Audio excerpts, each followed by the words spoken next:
Hi, it's Rachel with Stirring the Deep. As Christ comes in his fullness, so that those who have had that internal teacher are being united to that love, the King side of him, within you, he starts to recreate your life from the inside out. Okay? And so what happens is that everything that is of the corrupted flesh is removed, destroyed, all that from your life, and what's in its place are the things of life, the ways of life. And this is a very real transition that you go through. And you have to be willing to let go of the things of death, the things of cruelty, the many things of this life and pit that are bound up and proliferate all the corruption. Okay? And I was mentioning those in the previous video. Okay? So you have to be willing to let that go to embrace something new. Because when that kingdom comes, that means your actual reality is changing. So where there was always this, and if you've been seeking God, you have felt this battle with your flesh, right? With your outside reality, where you have desired God to fill everything, but it just seems like he never really penetrates into that flesh or physical reality. That's what it means for the kingdom of heaven to come, is that that's exactly what he is doing. Okay? So in sense, there is harmony and peace all within us, with our spirit, with our outward external, because everything is coming into the accordance with God's righteous standard, his law of love, with the perfection of his spirit. So that means you have to be willing to let go of some of these things, okay, that are causing harm and cruelty and just corruption and feeding those things. We have to get very real about the choices and the actions that we make. And this isn't some rule-bound way of existing. What you find is that when you start moving into the kingdom of heaven, its paths are the way of life. They are very desirable. It's just that most people have never walked them, so they don't understand how they can be desirable. They've been taught by that mass consciousness, the world's understanding of God's ways, that somehow it's not something that you really want. The ways of God are amazing. They're abundant. It is what you desire. Okay? So you are moving into the fulfillment of your desires. They've been purified, and it is an amazing existence. It's not missing out or giving up of anything. All you're giving up are the things that cause you pain. And I've mentioned this before. But a lot of people, they want God, they want his presence, but yet they're not willing to give up the things that are causing the cruelty and the pain and the suffering in their life. Now is a time to start letting those things go. And you're able to, because you have that spirit rising within you, enabling you, empowering you, giving your spirit power to overcome those things. That's God moving in you, and he's moving all that's not of him out.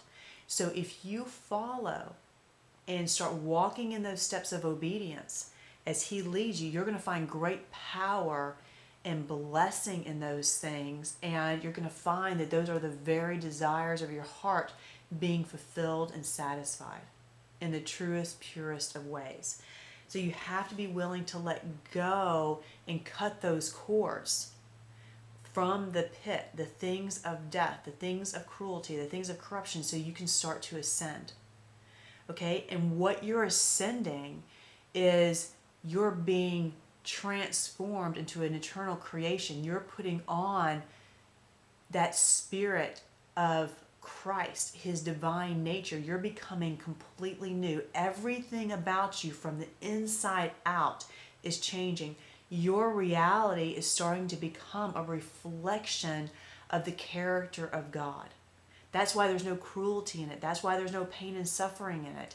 That's why there's no torments in it, okay? Because it's starting to bear his likeness, his reflection. It's all these acts that you're doing.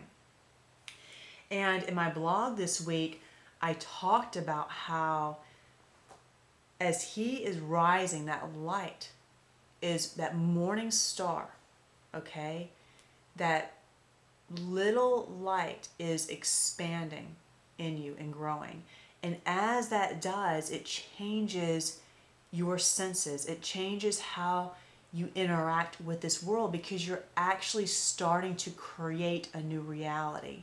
The kingdom comes from within and God is creating it through us. Okay, so that means that you're going to be changing how you interact with the world. And it's no longer you receiving input from the world and that directing you.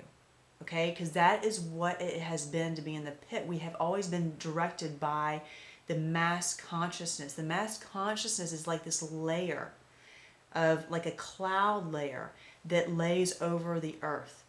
Okay, and this is what people receive information from.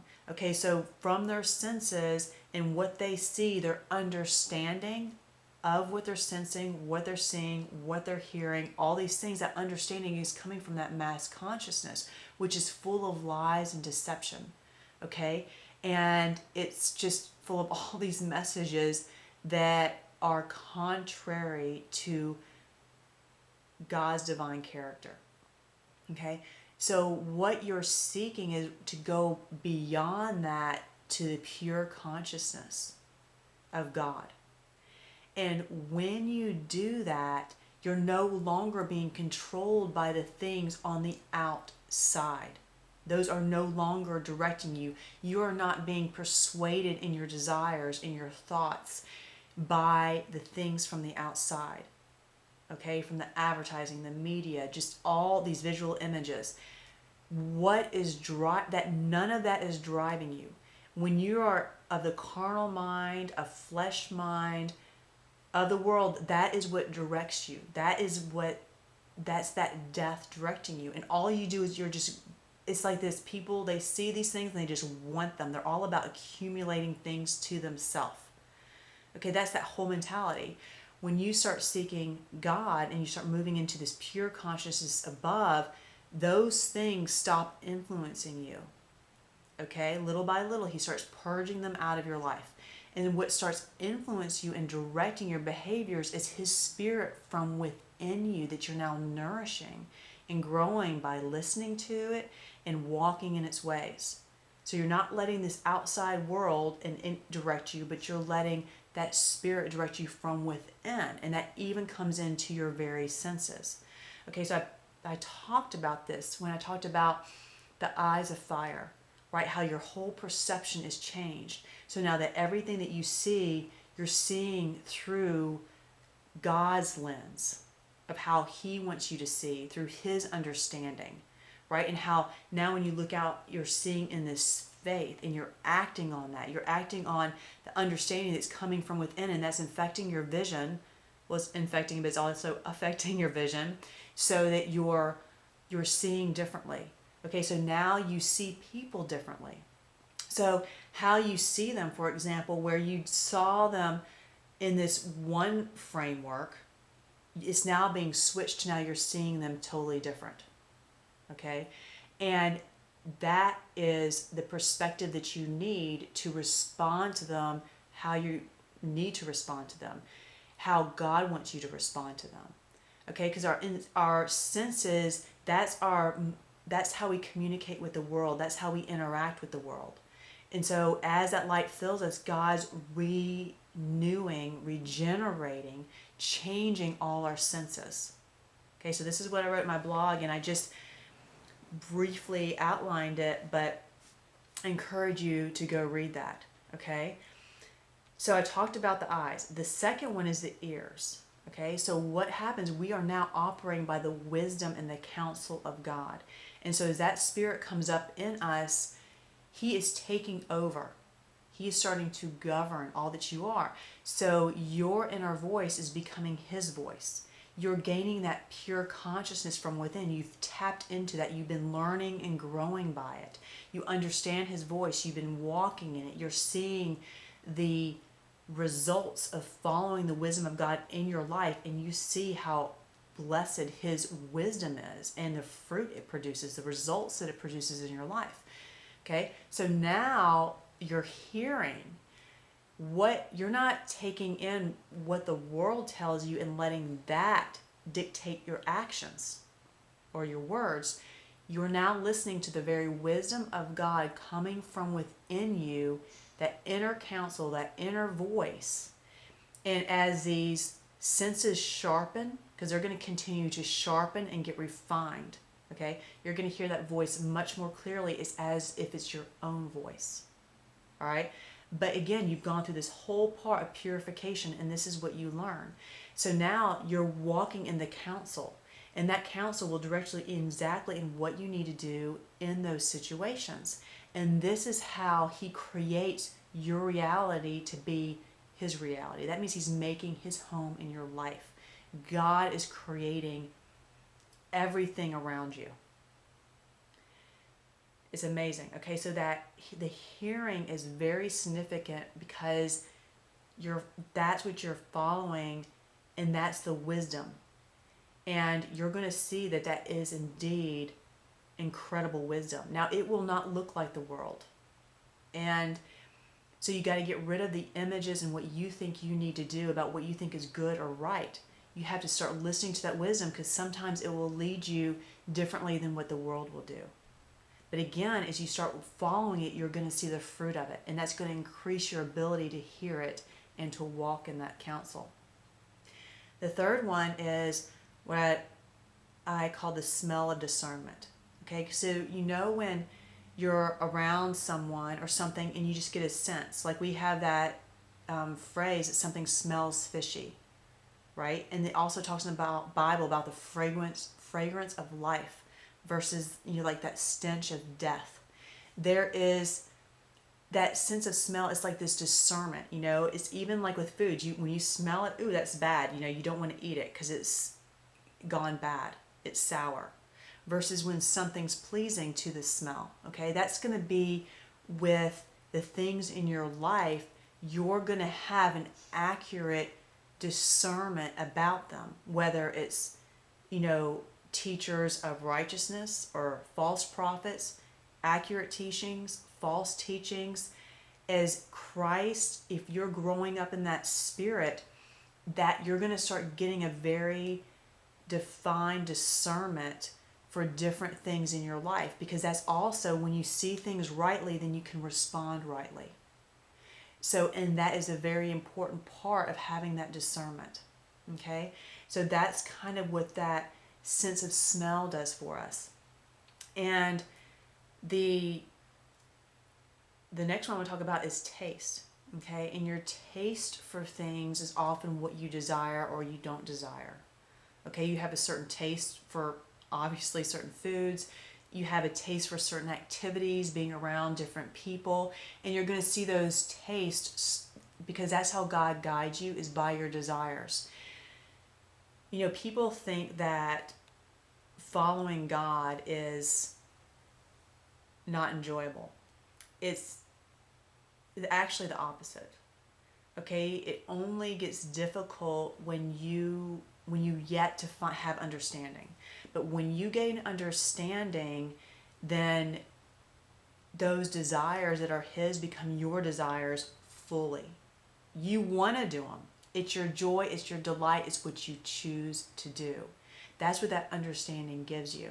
That's why it's so important to get understanding, because that crafts your desires. And as you are being knit to that spirit, it's coming in understanding. Okay, that's why there's this great revelation in the end days and understanding, because it is the spirit of truth. of wisdom united to love. And that has never been here before. And when you unite wisdom and love, there's a whole another level of understanding that you gain. You just go much deeper. Okay? And it's very, very powerful, because love is that, it's the power of God. It's that king side. It's the rulership side. So when you're acting in wisdom and love, your life has significant power to it. So your desires, when they are God's desires, when they've been crafted by Him, and that is what you want. You want to love perfectly, because that's the expression of God. Okay? That is what you desire.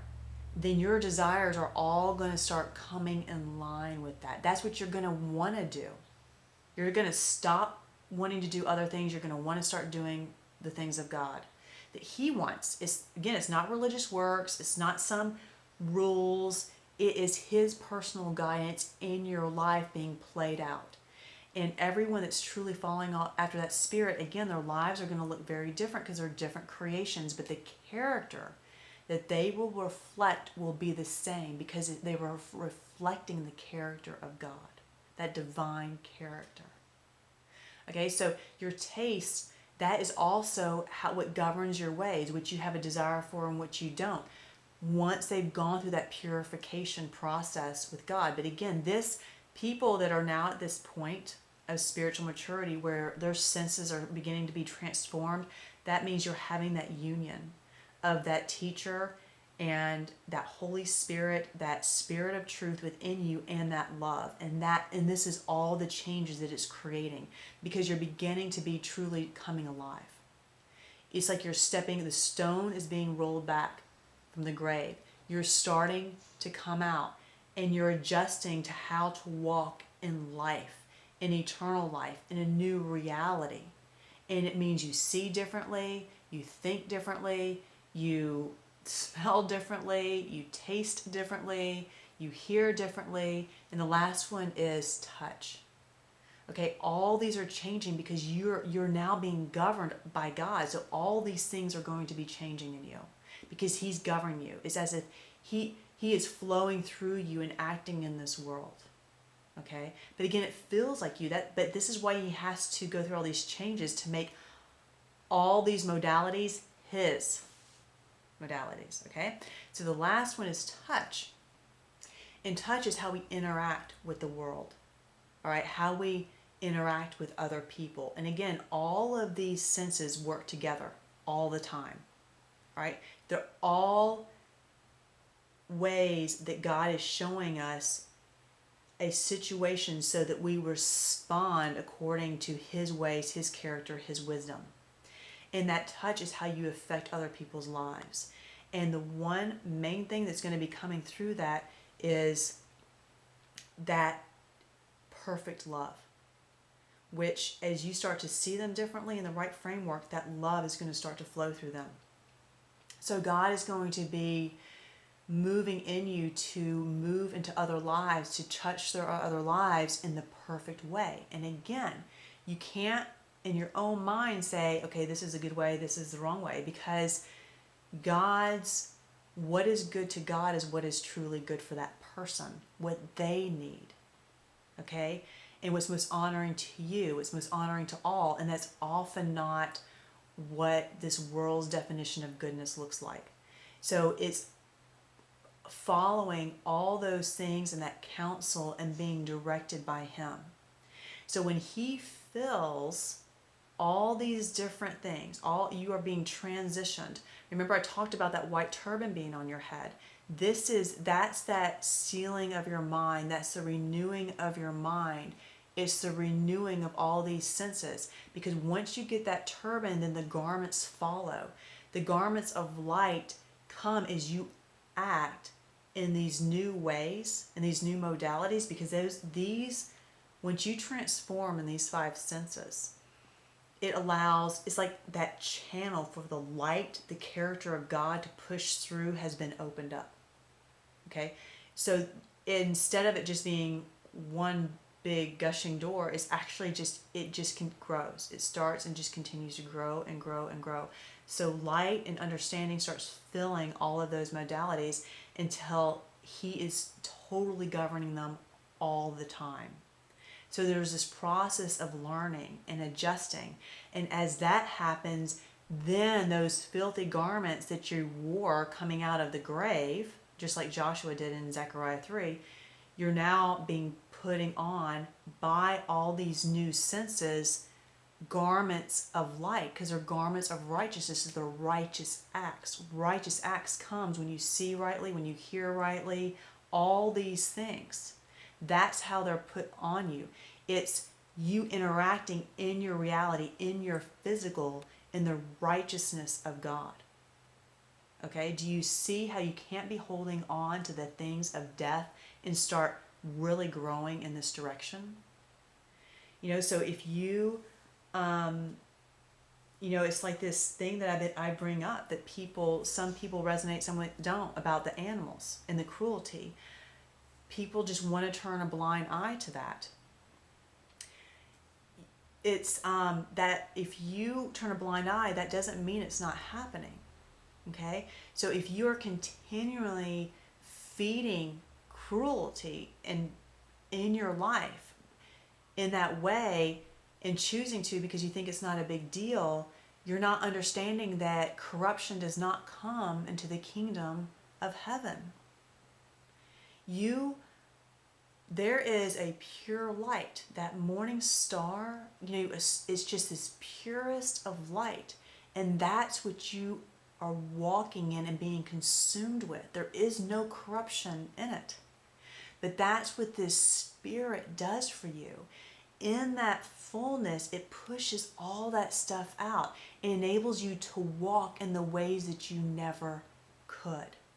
That's why Christ gave us his Spirit, so that we could walk in the ways of God. We could live in them. We could be governed by them. Because it comes, and how that happens, he comes from within out. But if we don't believe that's possible, if we want to hold on to the things of death, we're never allowing those cords to be cut. We're not allowing ourselves to ascend. We're not allowing ourselves to gain those wings of the Spirit and be lifted out of this pit. We're continuing to hold on to it. So this transformation in your life, letting go, allowing God to create something new in you, a new life, literally, a new reality, literally. And it is something to be greatly desired, because as I start to walk in it, all the things that it brings, it is blowing my mind. It is so magnificent. It is so joyous. The love and the purity and all these things that you start to experience, but that you're able to give, is just unlike what you've ever been able to give before. And it's all his work in us. But we have to be like that person who is wanting to be healed.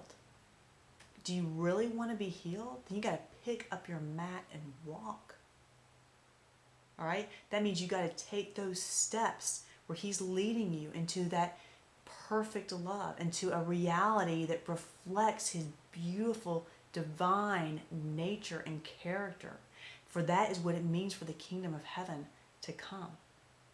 So that everything within your life is now in harmony. There is no more battling between you and your flesh and the outward. Everything is, because he is burning all that away. He's replacing it with something new and something spectacular. And because he's doing it from within you, the power is there. That's what we have lacked. We had the truth, we lacked the power. The power comes with the love and the truth being infused together. And as we understand, with the understanding of the love and the truth, that fuels the power of our desires, of our ability to be able to walk in those things. Till next time, keep stirring the deep. It's the one thing that changes everything else.